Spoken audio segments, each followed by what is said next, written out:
Good morning students.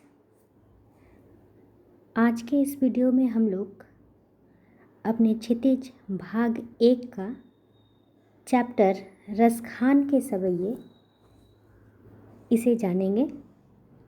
इस chapter को start करने से पहले हम लोग इस चैप्टर के जो रचनाकार है रसखान जी, इनके विषय में जानते हैं। इनका जन्म कब हुआ था, कहाँ हुआ था और ये श्री कृष्ण के भक्त कैसे बने। आइए शुरू करते हैं।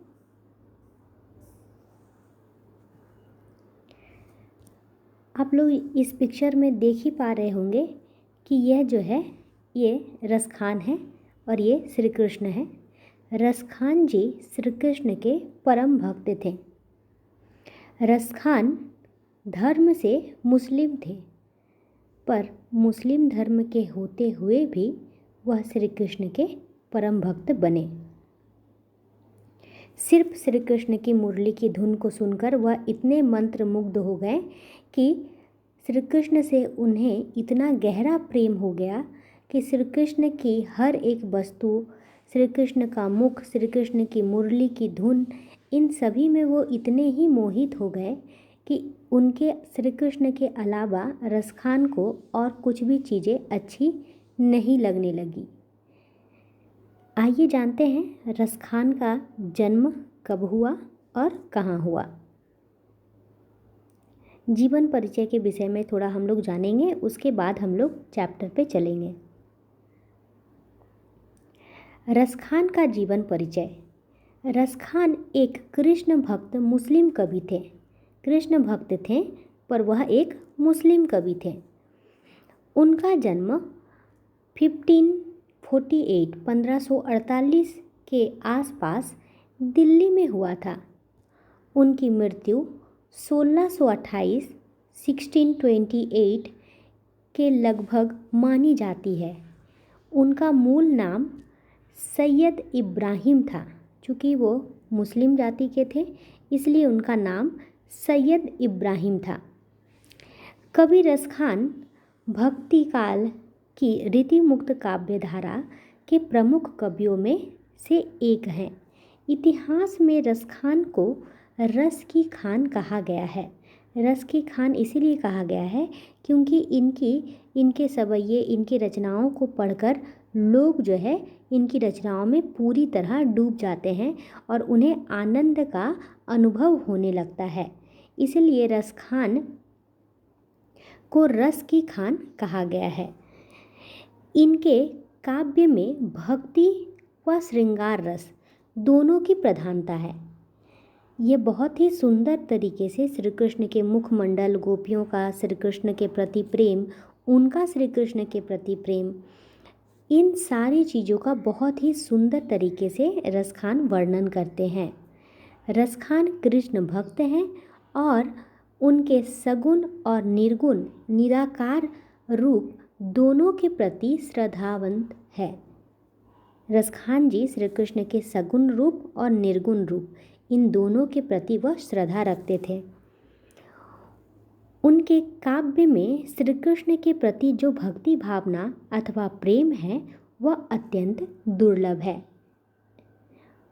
वह अपनी रचनाओं में कृष्ण को प्रेम करते हैं और निरंतर उनके रूप सौंदर्य, राधा कृष्ण प्रेम, गोपी कृष्ण प्रेम, उनकी बांसुरी, उनके कुंडल, उनके नेत्रों का वर्णन करने में मग्न रहते हैं।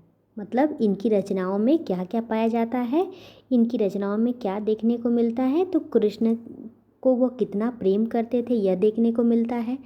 कृष्ण के रूप सौंदर्य का वर्णन बहुत कितनी अच्छी तरीके से रसखान ने किया है यह देखने को मिलता है। राधा कृष्ण प्रेम, गोपी कृष्ण प्रेम और उनकी बांसुरी, उनके कुंडल, उनके नेत्रों का बहुत ही सुंदर वर्णन रसखान जी करते हैं। तो ये रही रसखान के विषय में कुछ रसखान का जीवन परिचय, जहाँ हम लोगों ने जाना कि रसखान का जन्म 1548 में दिल्ली के आसपास हुआ था।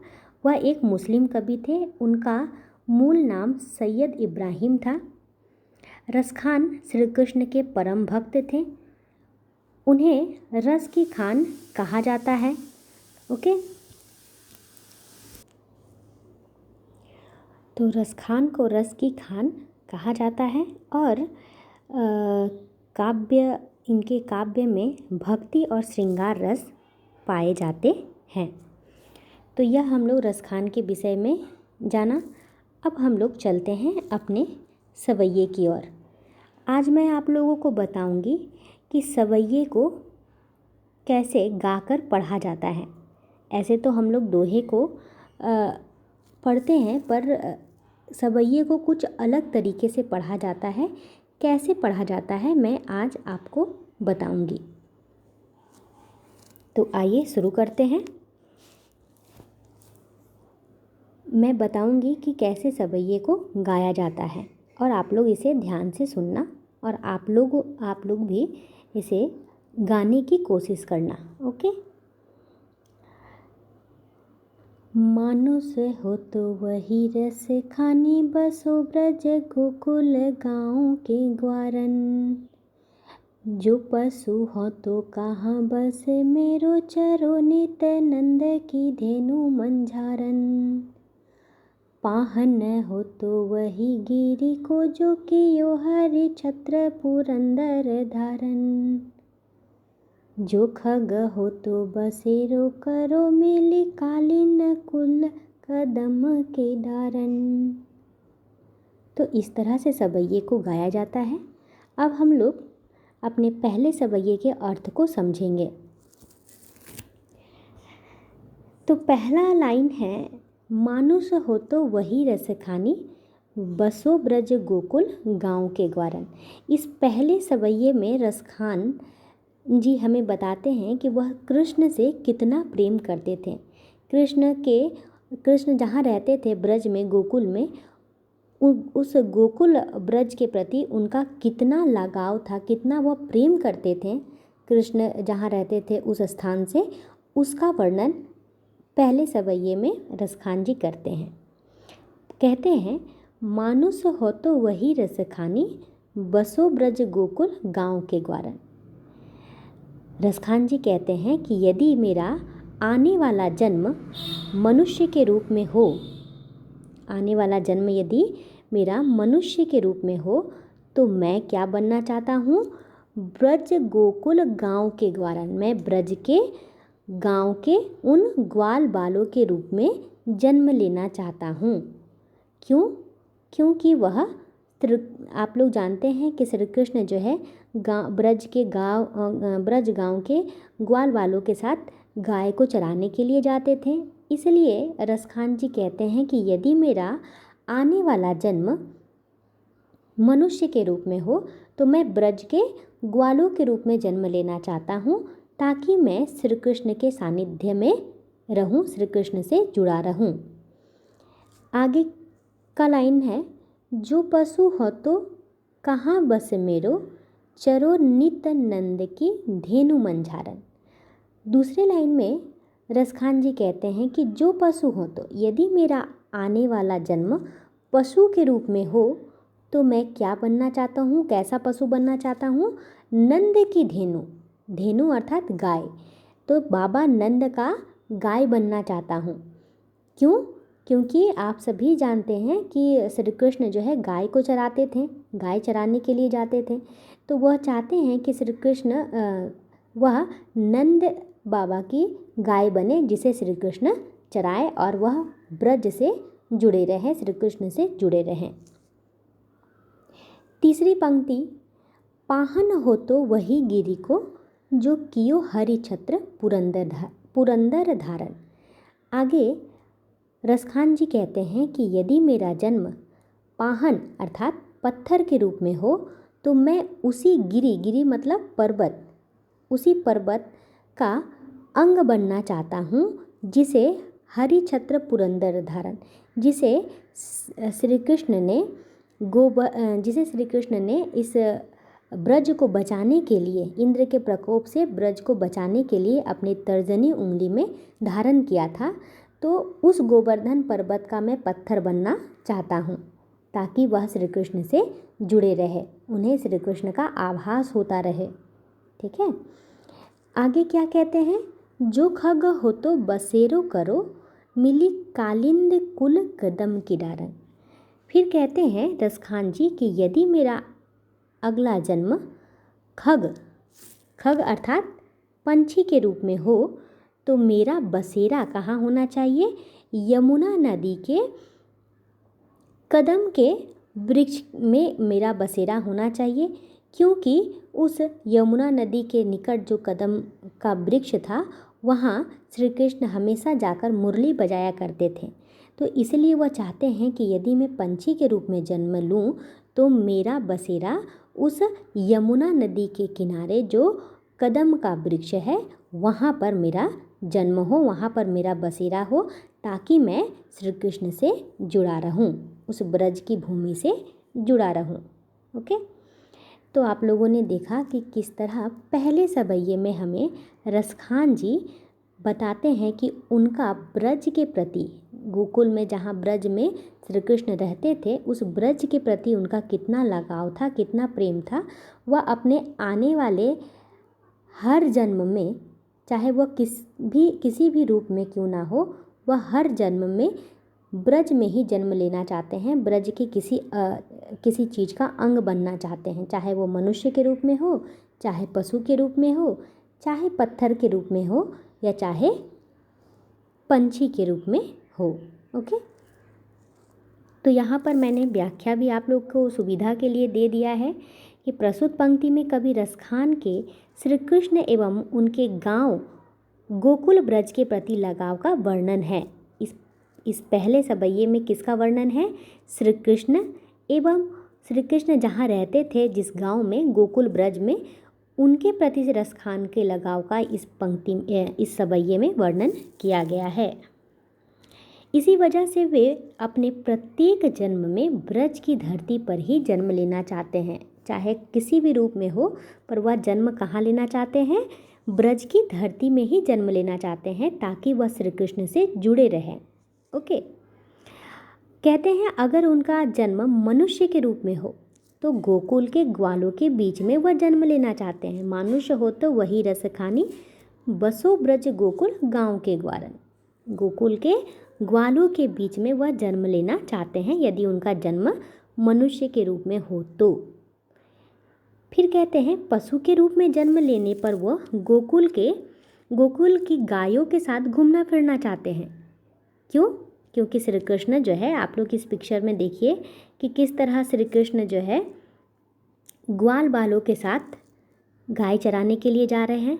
दूसरे पिक्चर में श्री कृष्ण सभी गायों को लेकर जो है गाय चराने के लिए जा रहे हैं। तो इसलिए वह चाहते हैं कि वह यदि इनका आगे आने वाला जन्म यदि पशु के रूप में हो तो वह नंद की गाय बनना चाहते हैं, जिसे श्री कृष्ण चराने के लिए उपवन ले जाए। ओके, उसके बाद क्या है, अगर वह पत्थर भी बने तो गोवर्धन पर्वत का पत्थर बनना चाहते हैं, जिसे श्री कृष्ण ने इंद्र के प्रकोप से गोकुल वासियों को बचाने के लिए अपनी तर्जनी अंगुली में धारण किया था।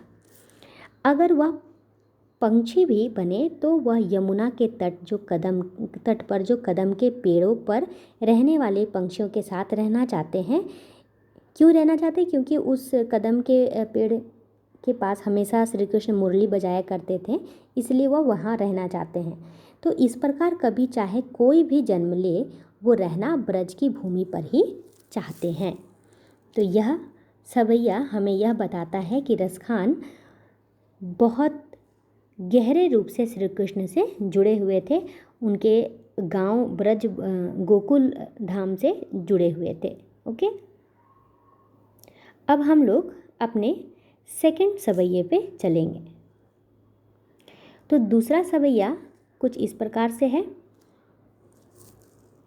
इसे भी मैं गा कर बताऊंगी और आप लोग भी इसे गाने की कोशिश करेंगे। ओके, आइए शुरू करते हैं।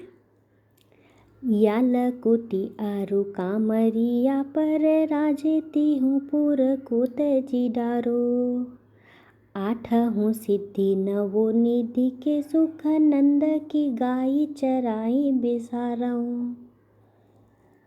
रस खान कबो इन आखिन सो ब्रज के बान बाग तड़ाग निहारऊँ।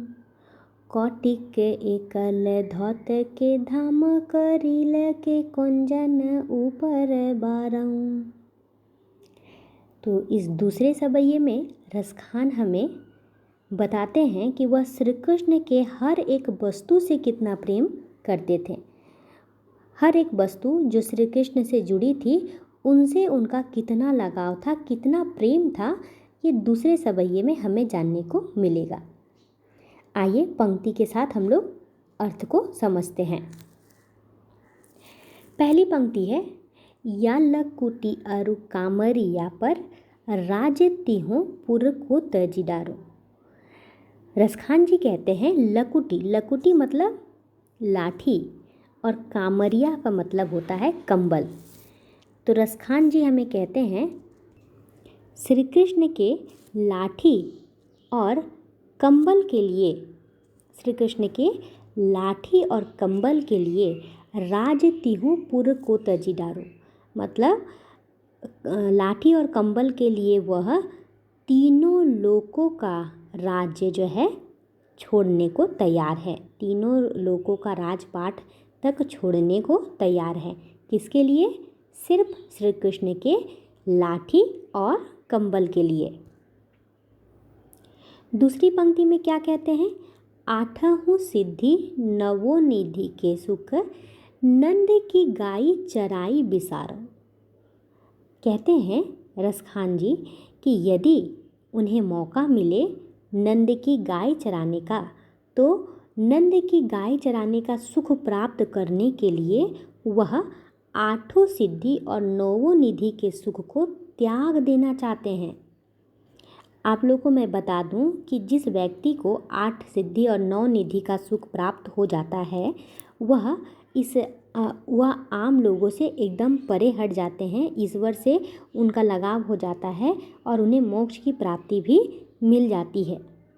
पर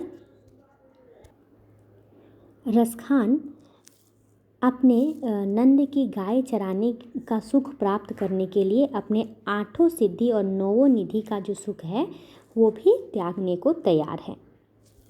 तीसरी पंक्ति में हमें बताया गया है, रसखान कबो इन आखिन सो ब्रज के वन बाग तड़ाग निहारो। रसखान कहते हैं कि जब से उन्होंने अपने इन आँखों से, कबों इन आखिन सो, जब से रसखान ने अपने इन आँखों से क्या देखा है? ब्रज के वन को, बगीचों को, तड़ाग मीन्स तालाबों को देखा है, तब से उनके ये आँख सिर्फ ब्रज के उन्हीं वन, बगीचों और तालाबों को निहारने के लिए लगे रहते हैं। मतलब निहारने में ही लगे रहते हैं। उनकी आँखें ब्रज के वन, बगीचों और तालाबों को छोड़कर और कुछ देखना भी नहीं चाहती हैं।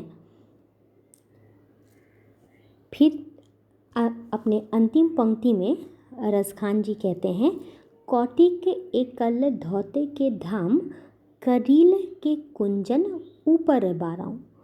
रसखान जी कहते हैं कौटिक, कौटिक मतलब करोड़ों, कल धौत मतलब स्वर्ण या चांदी, के धाम, धाम का मतलब होता है महल, करील मतलब कांटेदार, कुंजन मतलब झाड़ी। तो रसखान जी कहते हैं कि मैं ब्रज के कांटेदार झाड़ियों के ऊपर क्या वारों मतलब क्या निछावर करना चाहता हूँ?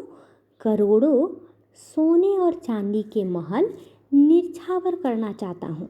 मतलब मुझे ब्रज के वह कांटेदार झाड़ी भी इतने प्रिय हैं जितने करोड़ों सोने और चांदी मुझे प्रिय नहीं है। मतलब वो तुलना करते हैं कि उनके नज़र में वो कांटेदार झाड़ी इतने मूल्यवान हैं कि उनके सामने करोड़ों सोने और चांदी के महल कुछ भी नहीं है। वह ब्रज के कांटेदार झाड़ी के लिए करोड़ों सोने और चांदी के महल निछावर करने के लिए तैयार हैं। तो रसखान जी श्री कृष्ण से सच्चे प्रेम करते थे, निस्वार्थ प्रेम करते थे। उन्हें इस दुनिया की मोह माया की, यहाँ तक कि मोक्ष की भी प्राप्ति उन्हें स्वीकार नहीं थी श्री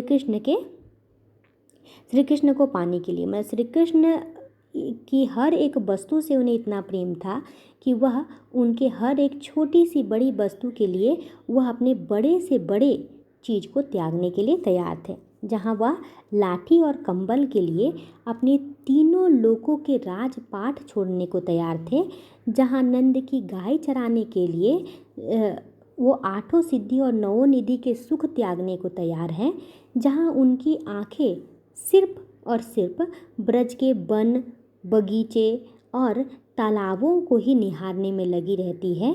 और रसखान श्री कृष्ण से इतना प्रेम करते थे कि ब्रज के कांटेदार झाड़ी के लिए भी वह अपने करोड़ों सोने और चांदी के महल निछावर करने के लिए तैयार थे।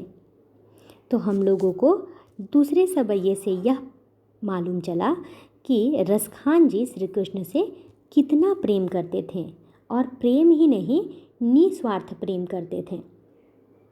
इस पिक्चर में आप लोग देख रहे हैं कि श्री कृष्ण किस तरह से लाठी लिए हैं।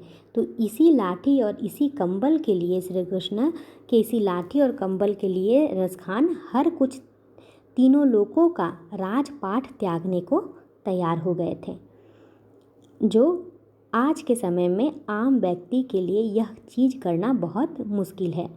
पर उस समय रसखान, सबसे बड़ी बात यही मैं बोलूँगी कि मुस्लिम धर्म के होते हुए भी हिंदू धर्म के श्री कृष्ण को इतना प्रेम करना, यही उनकी पहचान है कि वह निस्वार्थ जो है श्री कृष्ण से प्रेम करते थे। ओके, तो इस वीडियो को मैं यहीं पे स्टॉप करती हूँ। इस वीडियो में हम लोगों ने रसखान के दो सवैये को पढ़ा है और अर्थ को समझा है। आई होप आप लोगों को समझ में आया होगा। थैंक यू बच्चों।